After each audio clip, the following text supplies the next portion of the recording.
오후 시간에는 말씀드린 것처럼 언제든지 미리 말씀만 하시면 간증을 하셔도 되고 또 특송을 하셔도 되고 뭐 연주를 하셔도 되고 하나님 앞에 자발적으로 참여하시면서 영광을 돌리실 수가 있겠습니다. 오늘 저희는 출애굽기 12장을 마치고 이제 13장에 와 있는데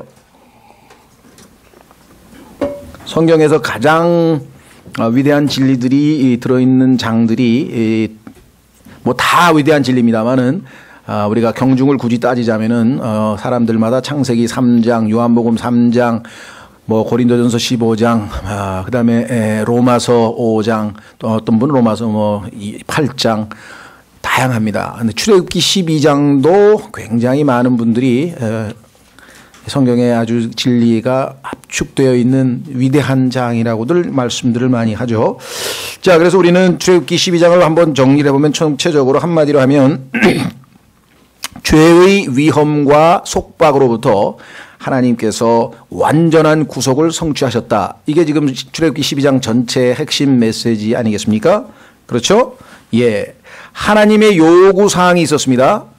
그 다음에 하나님께서는 그 요구사항을 자신이 완전한 희생으로 제공해 주셨죠. 그렇죠? 하나님의 어린 양. 하나님의 어린 양이신 분이 하나님의 요구사항은 피였습니다. 그런데 그 피를 흘리신 분은 다름 아닌 하나님이 제공하신 하나님의 어린 양의 피였고 그것이 요한복음 3장 16절에 그 유명한 구절에 나와 있죠. 요한복음 출애굽기 12장에서 얻을 수 있는 귀한 진리요 메시지가 되겠습니다. 그 다음에 세 번째 우리가 출애굽기 12장을 정리하면서 요약할 수 있는 핵심 진리 중에 하나는 뭐냐? 단지 피를 칠하고 피를 세 군데다 발라서 죽음의 사자가 보고 지나가서 멸망으로부터 건짐만 받았느냐? 그건 아니었죠. 왜? 앞으로 이제 신앙생활의 첫 걸음을 디디고 이제 행진을 해 나가야 될 거 아니에요. 믿음의 경주라 그랬잖아요. 믿음의 레이스. 지금 레이스를 해야 될 판인데, 그렇죠? 자격증만 획득하고 지금 딱 레이스를 출발하려고 하는 지점에 서 있는데, 한 일주일 굶었어. 그럼 무슨 힘으로 그걸 뛰겠습니까? 그렇죠. 주님께서는 뭐라고 얘기했습니까? 그 희생물의 양고기를 먹도록 우리가 주님을 섬기고 믿음의 행진을 하려면은 힘이 필요하죠. 그래서 스스로 우리에게 생명의 양식이 되어주신 분, 그걸 우리가 여기서 살펴보게 되는데 어째서 많은 사람들이 피만 바르고 구원만 받고 하늘나라 간다고 밤낮 그것만 하고 실제적으로 매일매일의 삶에서 예수 그리스도를 생명의 양식을 말씀을 먹음으로 말미암아 힘을 얻어서 하루하루 주님을 섬기는 그 일에는 우리가 그렇게 소홀히 하고 등한시하는지 많은 그리스도인들이 그 문제에 있어서는 소홀히 하죠. 너무 그 보혈과 보배로운 피에 압도당해서 구원받은 그것이 압도당해서 더 이상 움직이지 않는 건지 절반만 지금 이 혜택을 받고 있어요. 먹고 걸어 나가야 될 거 아니에요. 이제 허리띠를 졸라매고 그렇죠. 무교봉 죄 없는 빵을 먹고 고기를 먹고 나아가야 하는데 그 모든 힘을 제공하시는 분 역시 또 예수 그리스도시다. 네 번째는 아시다시피 이 주님의 말씀을 신실하게 받아들이고 순종하는 자들에게 안전하게 100% 안전하고 완전한 그와 같은 구속을 성취하신다. 그랬습니다. 보혈로만 그래서 이 우리말로는 이게 어떻게 표현하는지 모르겠는데요. 피는 우리에게 뭐라고 해야 되나 보장을 해준다 그러죠. 보장. secures라는데 the blood secures. 우리에게 분명히 구원을 받는 그 보장을 해주는 반면에 the word 하나님께서 그리 하시겠다. 피를 칠하면 어떻게 하시겠다고 약속하신 그 하나님의 말씀은 assures 우리에게 확신을 주신다. 그래서 영어로는 이 표현이 아주 싹 잘 들어오는데 저 젊은 사람들을 위해서 the blood secures, the word assures. 무슨 말인지 이해하시겠죠? 예. 피는 우리에게 구원을 보장해 주지만 하나님의 약속의 말씀이 그 구원을 받을 것을 확신하게 해준다 이 말이죠. 자, 그래서 우리는 출애굽기 12장 구속의 장을 이렇게 요약을 하고 이제 오늘 13장으로 들어갑니다. 13장은 당연한 귀결이에요. 왜? 구원을 받고 하나님의 자녀가 된 사람은 그 다음에 어떻게 합니까? 자, 로마서 12장 1절로 가면 로마서 12장 1절이 다름 아닌 출애굽기 13장을 우리에게 해석해 주는 장입니다. 로마서 12장 1절 2절에 보시면 구원받은 하나님의 자녀는 당연히 그 다음에 소위 말하는 헌신을 하게 되어 있는 것이죠. 헌신 확인하겠습니다. 로마서 12장 1절 로마서 12장 1절 찾으셨습니까? 예, 워낙 유명한 구절이니까 한번 같이 읽겠습니다. 시작. 그러므로 형제들아 내가 하나님의 긍휼을 힘입어 너희에게 간청하노니 너희는 너희 몸을 거룩하고 하나님께서 받으실 만한 살아있는 희생물로 드리라. 그것이 너희의 합당한 섬김이니라. 자, 여기서 그러므로 로마서 3장에서 예수 그리스도께서 우리와 하나님 사이에 화목제물로 드려져서 이제 로마서 5장에 가서 믿음으로 우리가 의롭다함을 얻었으니, 그렇죠? 등등등등 모든 구속에 대한 진리를 다 마무리하면서 그러므로 이제 우리가 해야 될 일은 우리 자신을 몸을 내어 드려서 하나님을 섬기는 일 아니냐. 이것을 reasonable service라 했어요. 우리는 지금 어떻게 번역했냐면 합당한 섬김 이렇게 얘기죠. 너무나 reasonable 하죠. 합리적이죠. 그렇죠? 너무나 구속을 그렇게 은혜로 거저 받았으니 그 다음 단계는 당연히 주님을 섬기는 일로 나아가는 것이다. 그래서 로마서 13장 1절에 보면은 하나님께서 그것을 상징적으로 나타내는 맏아들을 내게 달라 이렇게 요구하십니다. 어떻게 생각하면 아니 기껏 구속해 놓으시고 이집트의 맏아들 다 죽이시고 짐승까지 다 죽이신 다음에 아니 이제 와서 또 우리도 달라고 그러시네 이렇게 생각하시는 분들이 계신 것 같아요. 그래서 하나님 앞에 뭔가 섭섭한 감정이 있으신 것 같은데 하나님의 마음을 잘못 읽으셨어요. 우리가 하나님께 우리 자신의 몸을 드리지 않으면 자동적으로 죄에게 우리의 몸을 내어주게 돼 있습니다. 하나님의 종이 되든지 죄의 종이 되든지, 즉 죄의 종은 마귀의 종인데요. 둘 중에 하나예요. 우리는 중립으로 서 있을 수가 없어. 그렇죠?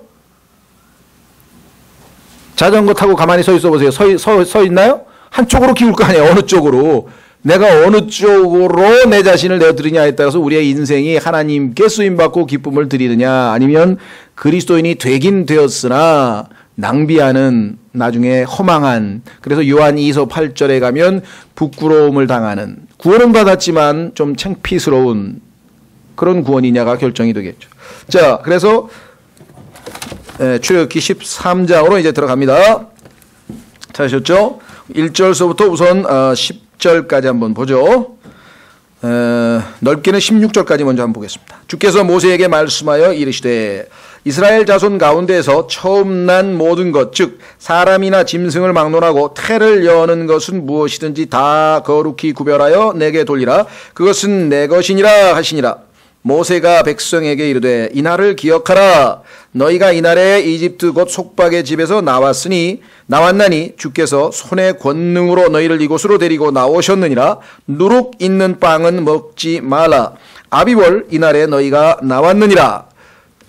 자, 우선 여기까지 몇 가지 코멘트를 하고 넘어가죠. 너무 또 길게 나가면 뒷부분 또 잊어버리시니까. 자, 우선 여기서 우리가 몇 가지 짚고 넘어갈 것은 하나님께서 지금 말씀하신 것처럼 우리가 구원받은 이후에는 당연히 분리되어서 하나님께, 여기 나와 있죠, 거룩히 구별하여 내게 돌리라라고 하는 말씀이. 자, 우선 여기서 보시면 태를 여는 것은 무엇이나 라고 하는 표현이 나와 있네요.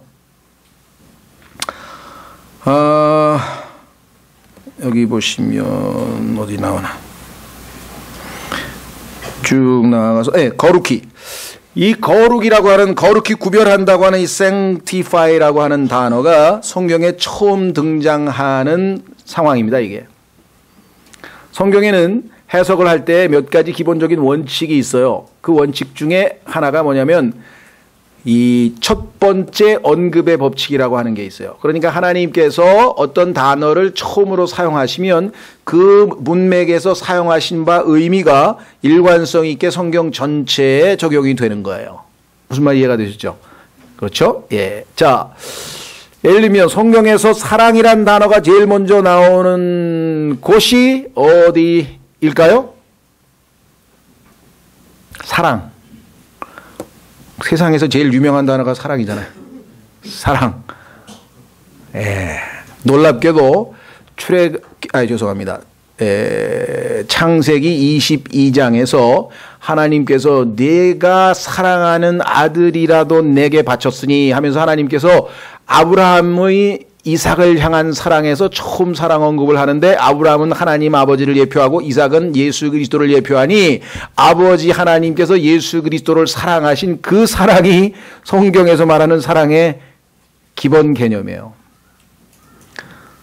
물론 성경에도 남녀 간의 사랑에 대해서도 깊이 있게 다루었고 특히 솔로몬의 아가서에는 신랑 되신 예수님이 신부된 교회를 향한 사랑도 당연히 나옵니다. 그렇죠? 예. 또 여러 가지 종류의 사랑들이 많이 있어요. 성경에 보면. 예. 정말 사랑에 대해서 박사가 되고 싶다. 그러면 책 제목이 God is Love인가? 하여간 지금 책 제목 모르겠는데 하여간 그 번역이 아마 안타깝게 안 된 것 같아요. 그 로크만 박사가 쓴 사랑이란 무엇인가? 아마 What is Love인가? 하여간 예? 번역됐어요? 하나님은 사랑이시다. 번역됐어요. 잘 됐네. 그 책에 보면 성경에 처음부터 끝까지 모든 사랑에 대해서 다 나와 있어요. 예. 그러니까 그거 공부한 다음에 사랑에 대해서 논하면 돼. 자, 성경에 사랑이 어디서부터 시작해서 어떻게 나오고 몇 번이 나오고 심지어는 거기가 요즘에 서로 사랑하는 소위 말하면 육체적인 그런 아주 관능적인 사랑인데도 성경에서 사랑이라는 용어 그대로 쓰입니다. 그러니까 러브라고 하는 단어는 문맥에 따라서 정말 아주 긍정적으로 부정적으로 막 다양하게 써요. 그래서 하나님께서는 그리스도인의 형제 사랑이라고 하는 고린도전서 13장에서 유독 사랑이라고 하는 러브란 말을 안 쓰고 킹제임스 성경에서는 charity란 단어를 쓰는 거예요. charity. 그런데 이 charity라고 하는 단어 헬라어의 카리타스라고 그러죠. 카리타스 유명한 그 단어죠. 무슨 뭐 시계에도 붙어 있죠. 이름이 카리타스라는 시계도 있고 그런데 그 카리타스라고 하는 것은 뭐냐면 그리스도인들 간의 형제로서의 사랑을 얘기할 때 쓰는 표현이에요. 그래서 현대 영어 사전에 찾아보면 charity란 단어가 사랑이라고 안 나와요. 구제라고 나와. 구제. 남에게 베푸는 거. 가난한 사람에게 어려운 사람에게 뭔가 베푸는 구제라고 나와요. 왜? Christian Brotherly Love라고 하는 것은 말로만 하는 사랑이 아니잖아요. 요한일서에 보면 형제들아 우리가 말로만 사랑하지 말고 행함으로 진실함으로 사랑하자. 그럼 어떤 게 행함이고 진실한 사랑이냐? God so loved the world. 하나님이 세상을 이처럼 사랑하사 독생하신 아들을 주셨으니. 사랑하사 주셨으니가 연결이 돼야 성경에서 말하는 원래 의미의 charity예요. 그러니까 charity는 준다고 하는 구제라고 하는 단어로 오늘날 사용이 되고 있다는 거예요. 정확한 의미가 전달이 되는 거죠. 무슨 말이 이해가 되셨죠? 예를 들면 그래서 그런 식으로 성경에서는 첫 번째 언급의 법칙이라는 게 있어요. 많이 있어요. 여러 가지. 근데 그중에 거룩이라고 하는 단어가 여기에 처음 나왔는데 12절에 가면 그 거룩히 구별한다는 말이 무슨 뜻인지 나와요. 확인해 보겠습니다.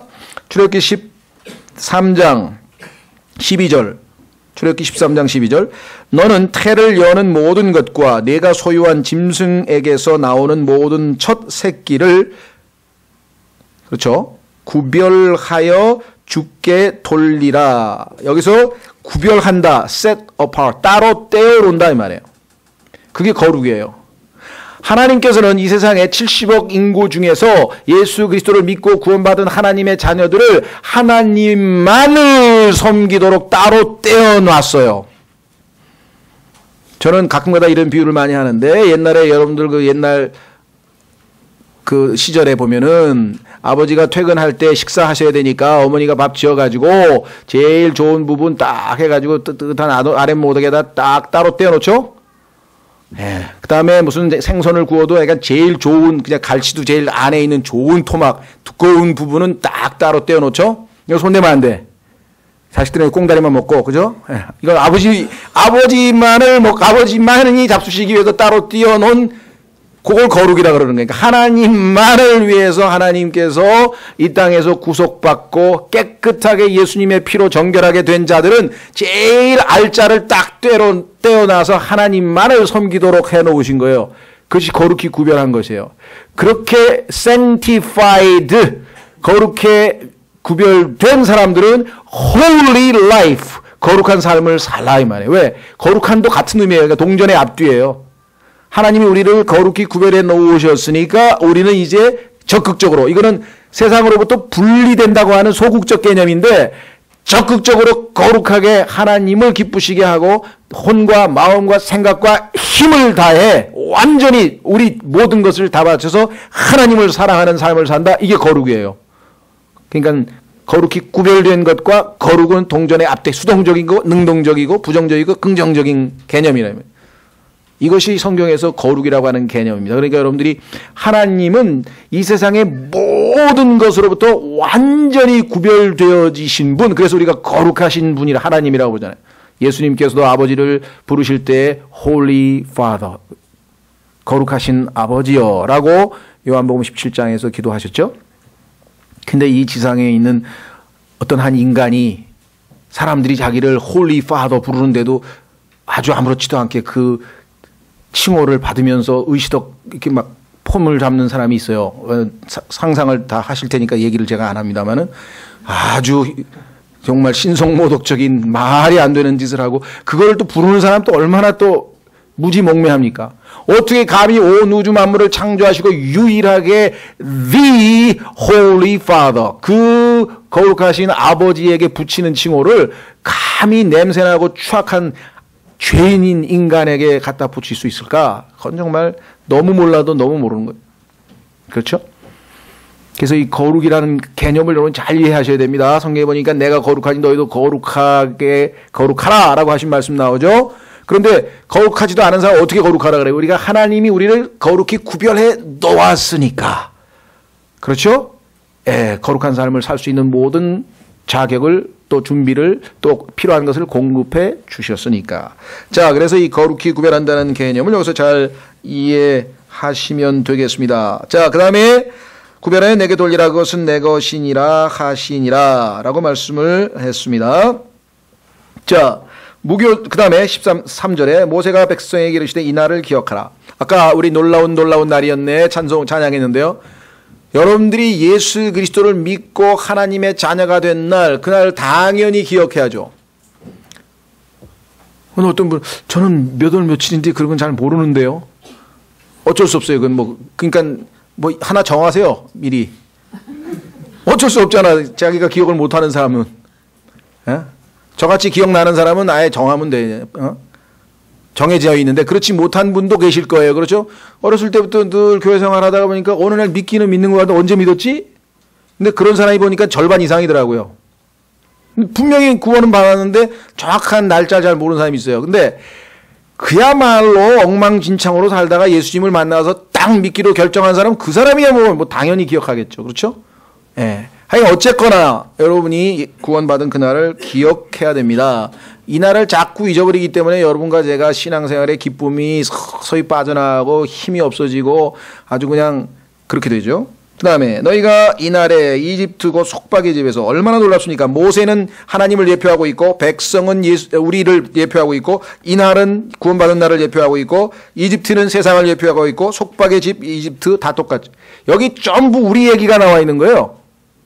여러분과 저의 얘기가 여기 다 있는 거예요. 지금 체험적으로 보자면, 예표적으로 보자면, 그렇죠? 다 그대로 있습니다. 속박의 집, 죄의 종이었잖아요. 우리를 얼마나 집요하게 죄가, 그렇죠? 그 다음에 율법이 얼마나 또 우리에게 요구를 많이 했습니까? 이거 해라 저거 해라. 자, 나왔어요. 해방됐어요.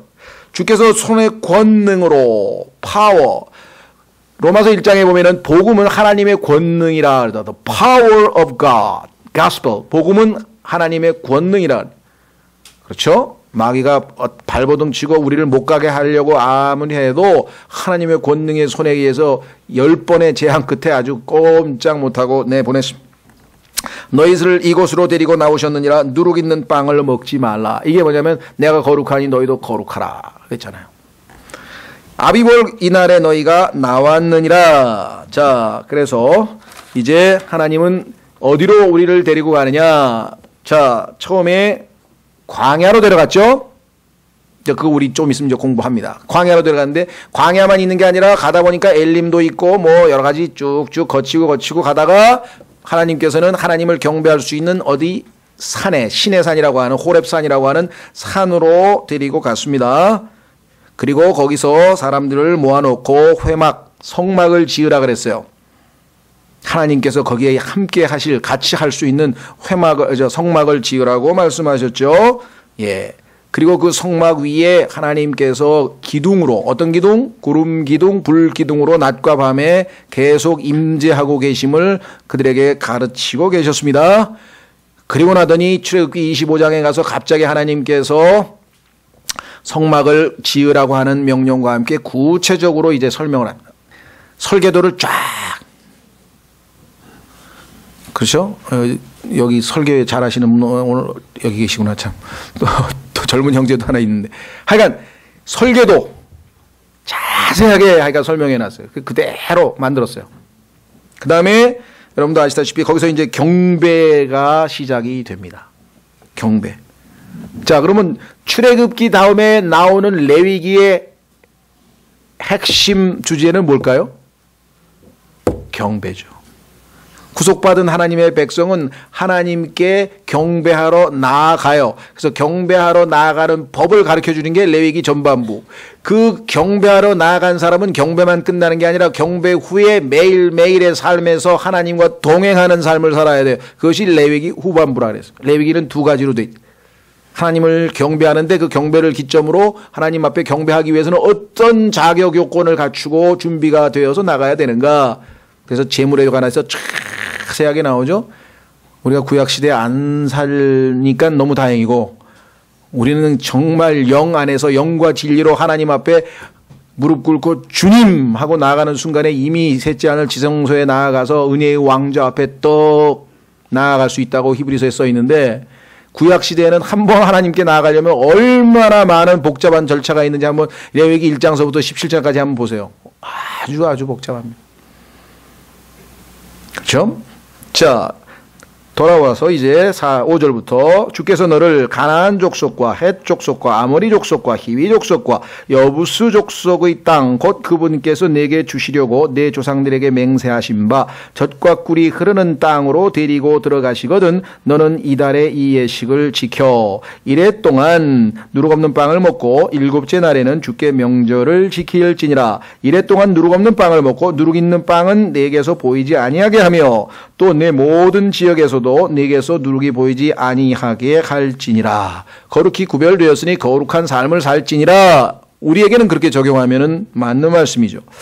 자, 여기 보니까 가나안, 헷, 아모리, 히위, 여부스라고 하는 족속 6이 나왔는데요. 어떤 분들은 처음에 아브라함에게 하실 때에는 족속이 10개였는데 왜 갑자기 6개로 줄었습니까? 이렇게 또 관찰을 잘 하시는 분이 있어요. 그것도 상당히 아주 이 성경을 꼼꼼하게 잘 읽는 분이십니다. 다 이유가 있죠. 부족이 다 흥망성쇠가 있잖아요. 그렇죠. 우리나라도 보면 뭐 여진족이 있었다가 얼마 있다 거란족이 생겼다가 뭐 금나라가 생겼다가 뭐가 이게 마찬가지예요. 여기서도 계속 막 부침이 있고 올라갔다 내려갔다 하다 보니까 이 타이밍에는 6족속밖에 없으니까 하나님은 전능하시니까 없어진 족속을 다 아시잖아요. 근데 뭐 옛날에는 10개인데 지금은 6개. 이거 성경 말도 안 된다. 모순된다. 이런 각도에서 성경을 읽는 분들이 있어요. 성경은 그런 마음 자세를 읽으면 모순 덩어리입니다. 처음부터 끝까지가. 그런데 하나님이 주시는 믿음의 눈으로 읽어가면요 다 설명이 돼요. 그래서 그런 문제에 전혀 흔들리실 필요가 없고요. 여기 나와 있는 이 6족속들은 어떤 족속이라고 하느냐. 시편 114편에 설명이 되어 있어요. 확인해 보겠습니다. 시편 114편으로 가시면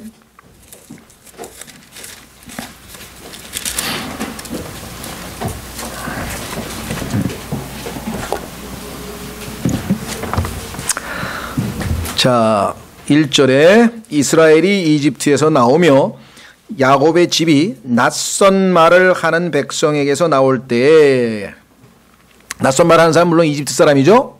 예. 그런데 들어가는 그 위에도 누가 있었냐면은 이방인들이 있었어요. 다시 말해서 하나님의 백성 이외의 사람들을 낯선 말을 하는 사람들이다 이렇게 돼요. 여러분 어떠세요? 여러분들이 그리스도인들끼리 모여서 지금 교제하고 있습니다. 정말 그날 너무너무 예수님의 보혈이라는 게 정말 놀라워 하면서 교제를 합니다. 옆에 있던 형제가 또 다른 형제가 또 옆에서 간증을 합니다. 막 혹시라도 옆에 지나가던 구원받지 않은 사람이 들으면 무슨 소리인지 알아들을까요? 뭔 소리 하는 거냐 쟤네들. 예? 우리에게는 세상 사람들이 하는 말이 낯선 말이야. 그렇죠? 그리스도인들끼리 사용하는 용어가 있는데 그 사람들이 보면 우리가 낯선 말이죠.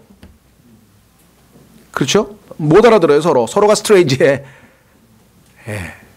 그래서 하나님께서는 이방인들을 이렇게 교제가 안 됩니다. 그러니까 그 사람들에게 믿지 않는 사람들에게는 사실 참 우리가 웬만큼 지혜롭지 않으면 내가 예수 그리스도를 만난 체험을 잘 설명해 준다는 게 쉽지가 않아요. 그래서 그리스도인들끼리는 같은 하늘나라의 언어를 사용해서 우리가 의사소통이 잘 되죠. 그렇죠? 예. 자, 그래서 다시 출애굽기 13장 5절 주께서 너를 가나안 족속과 이방인이라 이 말이죠. 헷 족속과 아모리 족속과 히위 족속과 여부스 족속의 땅 곧 그분께서 내게 주시려고 내 조상들에게 맹세하신 바 젖과 꿀이 흐르는 땅으로 데리고 들어가시거든. 들어갔습니까? 안 들어갔습니까? 나중에 보니까 하신 말씀은 반드시 지킨다 그랬습니다. 민수기 23장 9절에 주께서 하신 말씀을 행하지 아니하시랴는 말씀을 우리가 살펴봤죠. 자, 이달에 너희는 이 예식을 지켜. 얼핏 보면 이 예식이라 그러니까 무슨 결혼식에 무슨 이 세레모니냐? 아닙니다. 조금 오해 살 만한 번역 같아요. 뭐 문제될 건 없습니다. 이제 이 서비스를 우리말로 여기서 너는 이날에 이 섬김을 지켜. 그러니까 어째 어색하죠? 봉사를 지켜. 이것도 좀 어색해.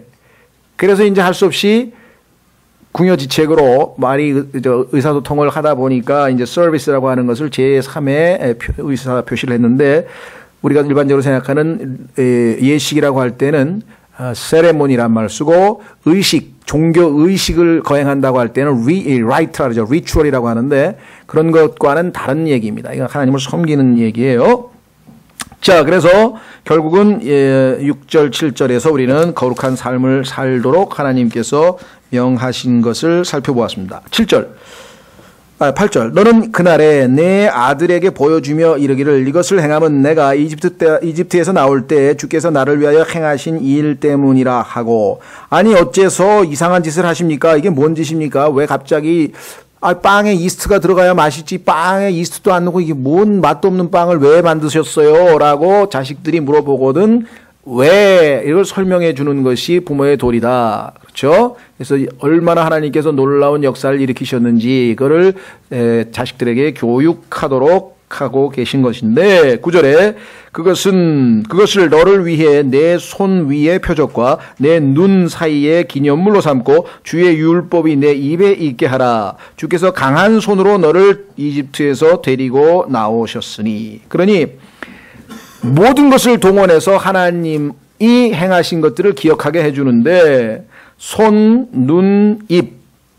유대인들은 이것을 문자적으로 그대로 받아들여서 지금 이게 문자적으로 얘기하신 게 아니죠.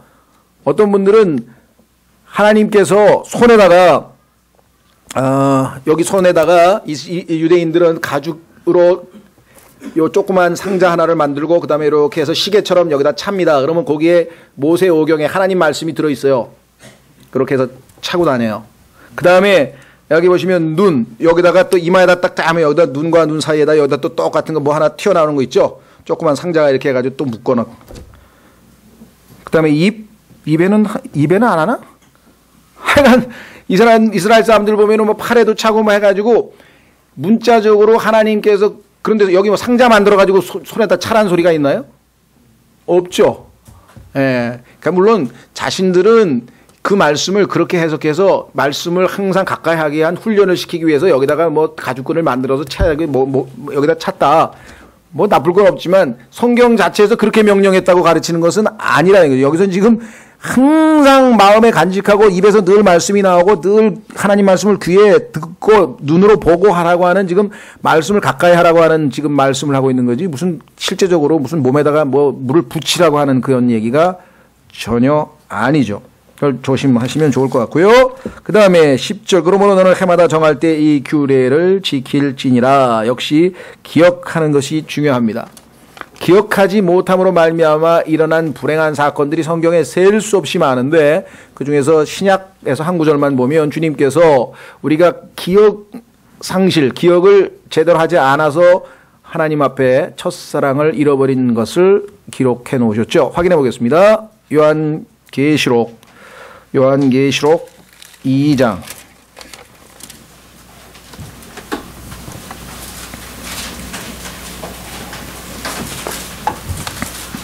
요한계시록은 첫 번째 교회의 어떤 에베소 교회는 주님께서 상당히 칭찬을 하고 계시는 교회입니다.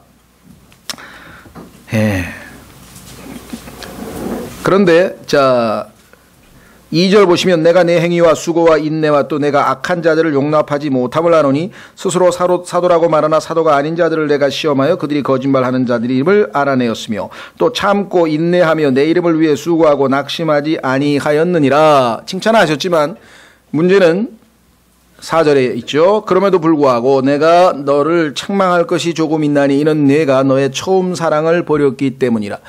내가 교회를 출석하고 헌금을 내고 전도를 하고 봉사를 하고 기도를 하고 성경을 읽고 이 모든 것이 첫 번째 나를 만났을 때는 다 나를 사랑하기 때문에 정말 자발적으로 했는데 점점 나중에 가니까 하기는 하는데 사랑이 동기가 아니고 안 하면 하나님께서 한 대 치실 것 같아서 안 하면 혹시 사업이 안 될까봐 안 하면 혹시 이런 이상한 어떤 그런 게 돼버린 거예요.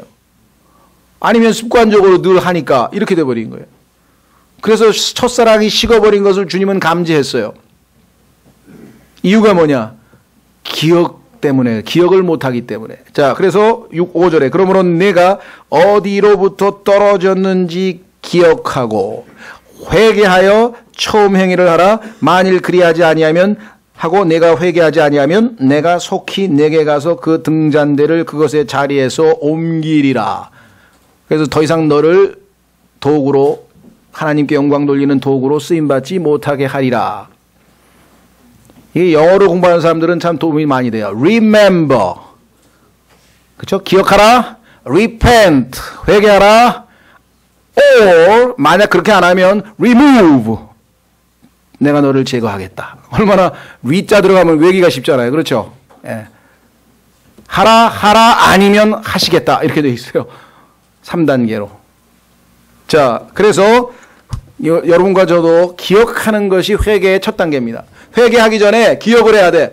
어디서 떨어졌지? 내가 한동안 정말 주님을 순수하게 사랑하고 그냥 십자가만 생각해도 눈물이 나고 주님 막 사랑이 마음에 와닿고 그냥 구원받은 게 감격스럽더니 어느 날부터 간증을 들어도 맹숭맹숭하고 이게 도대체 왜 그렇게 됐을까? 어디서부터 떨어졌는지 기억하고 그걸 찾아내야 돼. 그리고 나서 돌이켜야 돼. 그렇죠? 예. 자, 그래서 출애굽기에도 기억하라고 하는 말이 출애굽기서부터 시작해서 신명기까지 반복. 물망초라 그러나요? Forget me not. 그리스도인들은 물망초를 사서 집에다가 책상 앞에다 딱 꼽아놓고 Forget me not. 나를 잊지 말라는 주님의 음성을 좀 들으면 어떨까. 근데 물망초가 어떻게 생긴지는 몰라 난 지금. 솔직히 말해서 뭐가 물망초인지 잘 모르겠어. 그렇죠? 하여간 주님이 우리에게 요구하시는 것 잊지 말라. 11절 주께서 너와 네 조상들에게 맹세하신 대로 너를 가나안 족속의 땅으로 들어가 그 땅을 내게 주시거든 너는 태를 여는 모든 것과 내가 소유한 짐승에게서 나오는 모든 첫 새끼를 구별하여 주께 돌리라. 수컷은 주의 것이 되리라. 반복해서 말씀하시잖아요. 한두 번 말씀하시는 게 아니잖아요. 너는 자 그런데 똑같이는 안 해요. 그러면 너무나 재미없어요. 뭐가 또 덧붙여져요. 자, 너는 나귀의 첫 새끼는 다 어린 양으로 대속할 것이요 그것을 대속하지 아니하려거든 그것의 목을 꺾을 것이며 내 자손들 가운데 사람에게서 처음 난 모든 자는 대속할 것이니라. 양과 염소와 나중에 하나님께서 희생물로 바치는 모든 짐승들은 목을 베서는 안 됩니다. 목을 꺾어서는 안 돼요. 뒤에 나중에 레위기에 가면 나오는데 이 나귀의 경우에는 목을 꺾게 돼 있어요. 근데 놀랍게도 마귀는 성경에서 구원받지 못한 죄인을 예표하는 대표적인 짐승입니다. 그래서 욥기에도 보면은 우리가 들나귀처럼 태어났다라고 하는 말이 나오고요. 그 다음에 성경에 보면 들나귀는 아무도 길들일 수 없다 이렇게 돼 있어요. 죄인들의 마음의 강팍함을 아시죠, 여러분들? 정말 하나님께서 하나님의 말씀이 망치라 그랬잖아요. 망치로 그냥 내려 부셔야 겨우 깨져가지고 여러분과 제가 진짜 겨우 믿은 거예요. 여러분들 중에는 나는 금방 잘 믿었는데요. 그런 분도 계신지 잘 모르겠어요. 예외적으로. 그러나 웬만한 사람들은 하나님께서 막 엄청 두들기신 거야. 얼마나 단단한지 마음이. 들나귀처럼 고집이 세기가 이루 말할 수가 없어요. 절대로 길들일 수 없는. 근데 예수 그리스도께서 예루살렘 성에 입성할 때는 나귀 새끼를 타고 들어가셨어요. 그 나귀가 예수님이 올라타니까 갑자기 온순해져 가지고 들어가는 거예요. 그래서 호산나 하면서 막 외치는 양이. 예수 그리스도께서 그 위에 올라타기 전에는 절대로 죄인은 그 누구에게도 길들여지지 않는다는 것이에요. 그렇죠? 그리고 갈수록 고집이 세죠. 그렇죠? 나이 드시면 드실수록 절대로 자기 고집을 안 내려놓으십니다. 구원받지 않으신 분들일수록 마찬가지죠. 자, 그래서 우리는 첫 새끼가 왜 나귀가 갑자기 왜 나오셨는지 성경을 찾아보면 바로 그와 같은 내용입니다. 자, 14절 이후에 내 아들이 내게 물어 이르되 이것이 무엇이니까 하거든 너는 그에게 이르기를 주께서 주의 권능으로 우리를 이집트 곧 속박의 집에서 데리고 나오셨느니라. 그때 파라오가 우리를 가게 하지 아니하매 주께서 이집트 땅에 처음 난 모든 것은 사람에게서 처음 난 자든지 짐승에게서 처음 난 것이든지 다 죽이셨으므로 수컷으로서 태를 여는 모든 것은 내가 주께 희생물로 드리되 내 자손들 중에 처음 난 모든 자는 대속하나니 너는 그것을 내 손 위의 표와 내 눈 사이의 표로 삼으라. 주께서 손의 권능으로 우리를 이집트에서 데리고 나오셨느니라 할지니라. 예수님도 그렇고요. 또 구약성경도 그렇고요. 교육 방법에 있어서 가장 효과적인 방법을 사용하십니다. 그것을 뭐냐? 그걸 반복이라 그래요. 반복. 자, 베드로 후서에도 가면요. 우리에게 반복의 중요성에 대해서 언급하고 있습니다. 확인해 보겠습니다.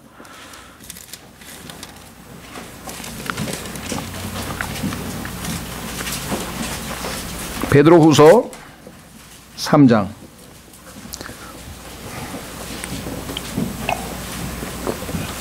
하나님께서는요, 성경을 배우는 방법을 성경에다가 가르쳐 주셨는데 그 성경을 배우는 방법은 이 세상에서 모든 것을 배우는 방법의 기초예요. 이것을 이제 교육 방법론이래요. 학습법이라 그러죠. 성경의 학습법은 첫 번째 뭐냐?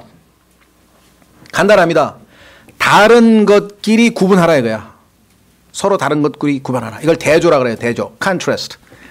요거하고 다르다 이거야. 밀과 보리는 다르다 이거야. 쌀과 밀은 다르다 이거야. 그렇죠?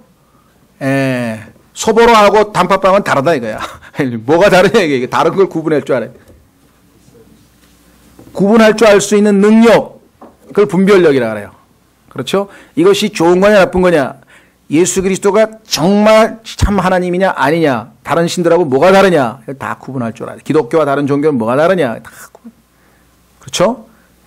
수동태와 능동태는 뭐가 다르냐. 그렇죠? 자동사와 타동사는 뭐가 다르냐. 그렇죠? 피아노도 마찬가지. 단조와 장조는 뭐가 다르냐. 다 다른 거 구별할 줄만 알면 엄청나게 배울 수 있어요. 그래서 성경에서 항상 하나님께서 다른 것 나누라 이게 다른 같은 것끼리 딱딱 모아가 다른 것끼리 딱딱 나. 두 번째는 뭐냐? 같은 것 근데 어떻게 다른가? 요거가 참 비슷하네. 그렇죠? 그 여인은 장미꽃과 같이 아름답다. 그 여인과 장미꽃 사이에 뭔가 비슷한 점을 찾아냈어. 그것을 유사라 그래요. 유사. 그러면 비슷하다 이거죠. 그렇죠? 네. 대조, 그 다음에 유사.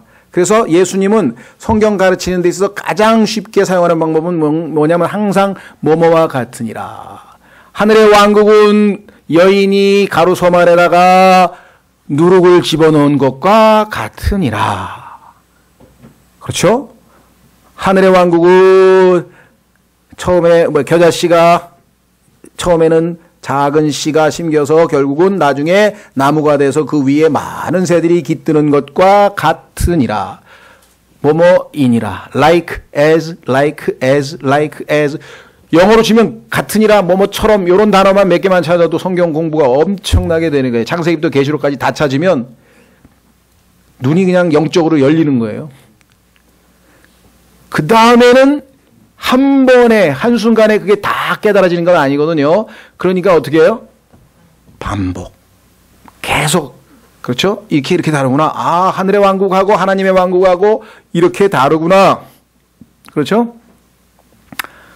아, 자, 거룩히 구별하는 sanctification하고 거룩함이라고 하는 holiness하고 요렇게 비슷하더니 또 요렇게 다른 점이 있구나. 아주 유사하면서도 약간의 차이가 있는 거예요. 이거 이제 구별하면 진짜 어려운 거. 그렇죠? 짝퉁을 구별하는, 짝퉁을 잡아내는 방법이 뭔지 아세요? 짝퉁을 찾아내려면 짝퉁을 공부하면 안 돼. 오늘날 보니까 2단을 잡아내려면 2단 공부를 하면 안 된다니까. 성경을 공부하면 2단을 잡아낼 수 있어요. 한번 물어보세요. 우리나라에서 제일 위조화폐를 잘 감별하는 사람은 위조화폐는 신경도 안 써. 진짜 화폐를 잘 알아. 그래서 딱 손을 잡으면 이건 진짜 화폐가 아닙니다. 그럼 그건 위조화폐야. 그러니까 진짜 화폐를 잘 알면 위조화폐 알 필요 없어요. 성경을 잘 알면 딱 이거 아니네. 이거 성경적 기율이 아니네. 이거 진리 아니네.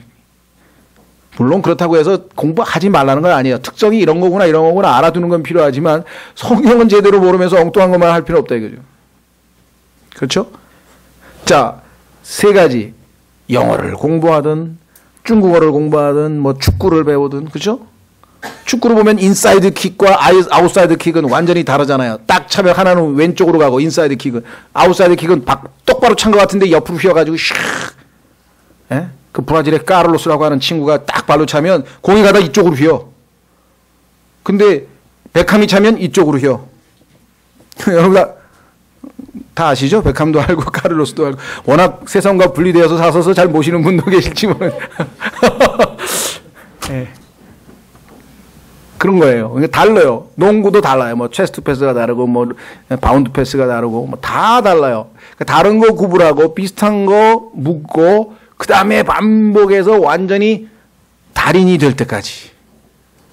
달인이 될 때까지.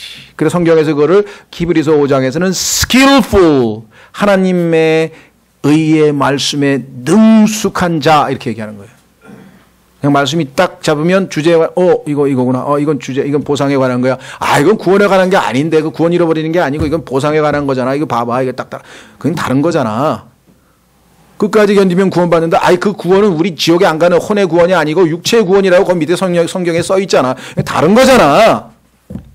다른 거잖아. 이렇게 하면 설명이 다 될 거 아니에요. 그렇죠? 두 말 맞다나 쉽지요이. 세 가지만 하면 되나? 세 가지. 같은 것, 다른 것, 그 다음엔 반복이야. 자, 확인해 보겠습니다. 베드로전서 3장. 베드로전서, 후서 3장.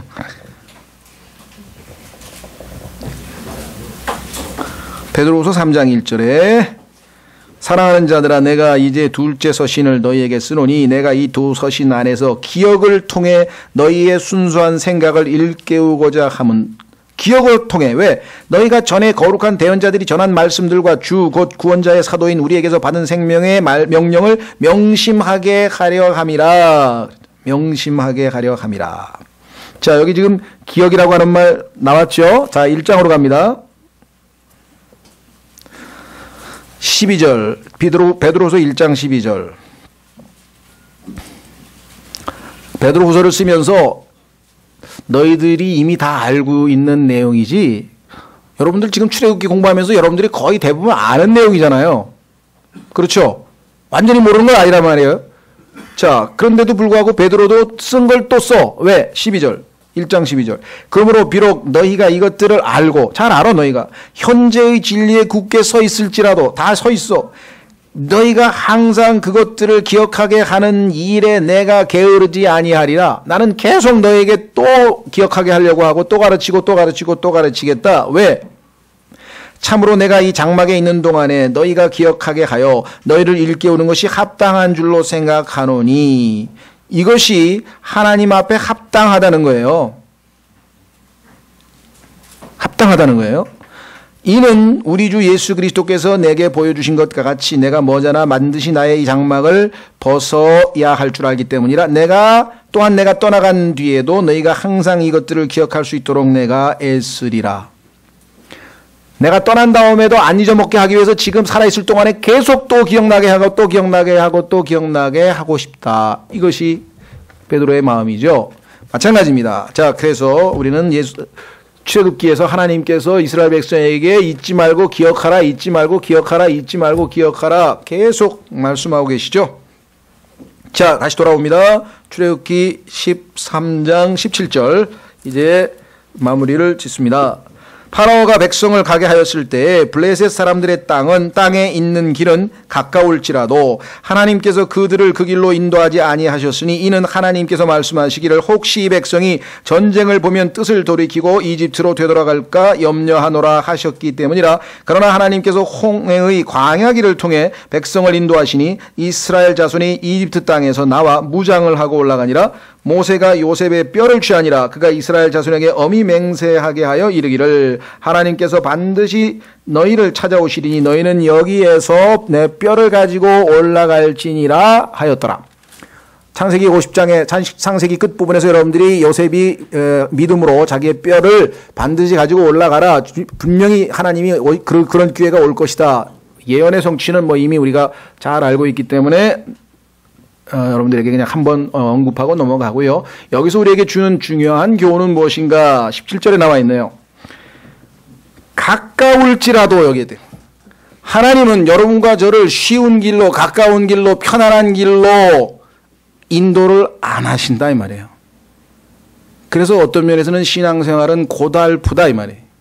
근데 이거를 미리 알고 미리 알려주면 대비를 할 텐데 예수 믿으면 만사형통 모든 일이 잘 풀리고 막 잘못 가르쳐주니까 조금이라도 어려운 문제가 생기면 이게 무슨 특별한 일이 벌어지는지 알잖아요. 성경에서는 예수님이 말씀하시기를 이상히 여기지 말라. 이상히 여기지 말라. 내가 너희에게 다시 태어나야 한다는 말을 이상히 여기지 말라. 너희의 아버지에게서 태어난 육으로 난 것은 육이요 내가 말하는 것은 성령으로 태어날 너희의 영에 관한 말인데 어찌 너희는 이상히 생각하느냐. 마찬가지래 이것도 지금. 하나님께서는 이제 하나님의 자녀답게 우리를 강한 군대로 지금 훈련시켜서 하나님이 전 세계 어디에 나가도 정말 떳떳할 만큼 지금 우리를 지금 단련시켜야 되는데 그리스도인들은 이 나와가지고 그냥 마냥 늘어져가지고 그냥 편하게 모든 걸 그건 잘못 짚었다 이 말이에요. 더더군다나 어떤 사람들은 되돌아가려고 하는 사람이 있어요. 아이고 잘못 믿었네. 못 돌아가요. 하나님께서 어디로 몰고 가느냐? 저 홍해 앞으로 몰고 가. 그럼 바다는 홍해야. 앞은 홍해야. 배수진을 쳐야 돼. 뒤에는 누가 있어요? 파라오가 쫓아와. 뒤로 후퇴를 못하게 몰고 가셔요. 여러분과 저를.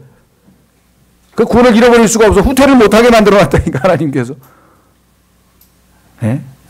계속 후퇴하는 사람은 어떻게 해요?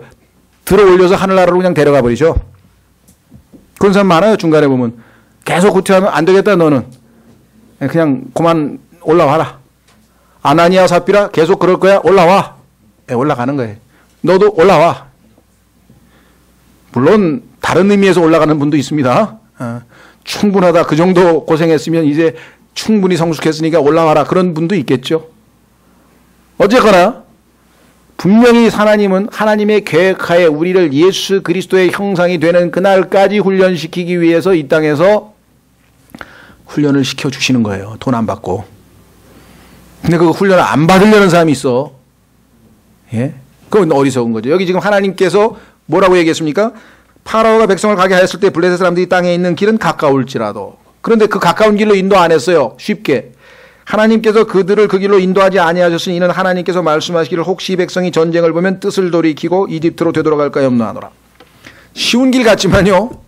전혀 준비가 안 된 상태에서 가나안으로 쑥 들어가면요, 거기 있는 사람한테 전쟁하면 다 져요. 영적 전쟁에서 계속 패배를 당해. 영적 전쟁에서 충분히 승리할 수 있으려면은 광야에서의 훈련이 필요합니다. 그렇죠. 자, 그래서 신약성경 사도행전 14장으로 갑니다. 14장, 사도행전 14장.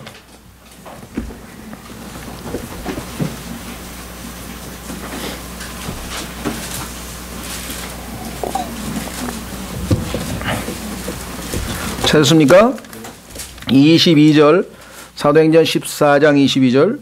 제자들의 혼을 굳건하게 하며 그들을 권면하여 믿음 안에 거하게 하고. 사도 바울이 이제 먼저 복음을 전했던 교회들이 성도들이 잘 성장하고 있는지를 확인하기 위해서 갔습니다. 가서 쭉 다시 한번 확실하게 권면하면서 뭐라고 권면하나 보세요. 이제 너희는 만사 형통될 것이다. 아무 걱정 말고 살아라. 아니고 또 우리가 반드시 많은 환난을 거쳐 하나님의 왕국에 들어가야 하리라 하더라. 여기에 반드시란 말은 영어의 must를 강조하기 위해서, 를 살리기 위해서 지금 번역했죠. 창세기, 요한복음 3장에서 너희가 반드시 다시 태어나야 한다고 말씀하신, 반드시 다시 태어나지 아니하면 구원 못 받죠. 반드시 환난을 통과하지 않으면 하나님의 왕국에 못 들어가는 거예요. 그러니까 필수 코스예요, 이게. 반드시, 똑같은 반드시예요.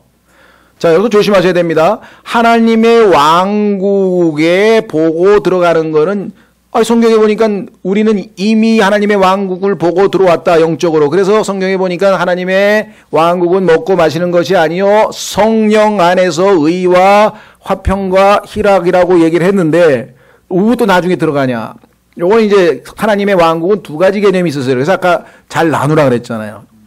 같은 개념이 있고, 영적인 왕국이긴 왕국인데, 이 왕국은 예수 그리스도께서 재림하셔서 이 지상에서 직접 physical world, 어떤 눈에 보이는 세상을 통치할 뿐만 아니라 보이지 않는 영적인 세상도 완전히 예수 그리스도께 굴복해서 섬기게 되는 그러한 의미에서 하늘의 왕국, 하나님의 왕국이 동시에 예수 그리스도와 함께 임하는 거예요. 그 왕국에 들어간다는 얘기를 여기서 얘기하는 것이고, 나중에 우리가 지금 예수 그리스도를 믿고 보이지 않는 하나님의 왕국에 들어가는 것은 성령으로 말미암아 우리가 체험하고 누리는 실제적으로 들어간 거죠. 그래서 이 두 가지가 구분되어져야 되는데, 어쨌거나 중요한 거는 훈련이 여기도 필요하다고 말씀하셨죠. 자, 그래서 이 교훈을 놓치지 마시고요. 이제 마지막으로 갑니다. 19절. 요셉의 뼈에 대해서는 이미 아까 말씀을 드렸고요. 하나님의 약속은 신실하게 지켜졌다. 마지막 20절에서 22절 마무리 짓습니다. 그들이 숲곳에서 이동하여 광야 끝에 있는 에담의 진을 치니라. 주께서 그들 앞에 가시며. 자, 하나님은 단지 우리에게 희생 빵을 먹이고 고기를 먹이고 힘만 주고 이제 충분히 됐으니까 알아서 가라 하시는 분이 또 아니에요. 직접 앞서서 인도해 가십니다. 그래서 바울이 얘기했죠. 내가 예수 그리스도를 follow, 따라가는 자인 것처럼 너희도 나를 따라오라. 따르라, follow. 누가 앞서 가야 따라가겠죠. 목자가 목동이 앞에 가야 양이 따라가지 않겠습니까? 21절. 주께서 그들 앞에 가시며 낮에는 구름 기둥으로 그들의 길을 인도하시고 밤에는 불 기둥으로 그들에게 빛을 주사 낮과 밤에 가게 하셨으며 낮에는 구름 기둥을 밤에는 불 기둥을 백성 앞에서 치우지 아니하셨더라. 언제까지? 하늘나라에 돌아갈 때까지. 고향. 바울이 얘기했죠. 바울이 디모데후서 4장에서 내가 heavenly kingdom, 하늘의 왕국에 갈 때까지 하나님께서 나를 사자들로부터 지켜 보호하시리라 하신 것과 같은 얘기예요. 인도하고 계시잖아요. 그렇죠? 자, 그러면 이제 여기서 말하고 있는 구름 기둥, 불 기둥을 신약적으로 조금 적용해 보고 마치겠습니다. 첫째, 성경에 보면 우리를 그리스도인으로서 인도할 때 말씀으로 인도하는 것과 성령으로 인도하는 것 두 가지가 있어요. 그래서 불기둥, 구름기둥을 우리가 그렇게 비유해 볼 수가 있겠죠. 확인해 보겠습니다. 시편 119편 105절.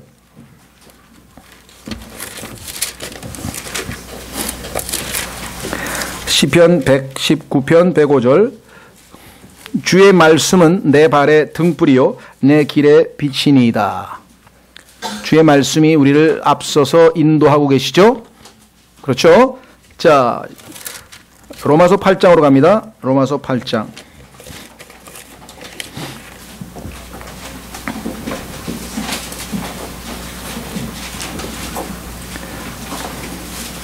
찾으셨습니까?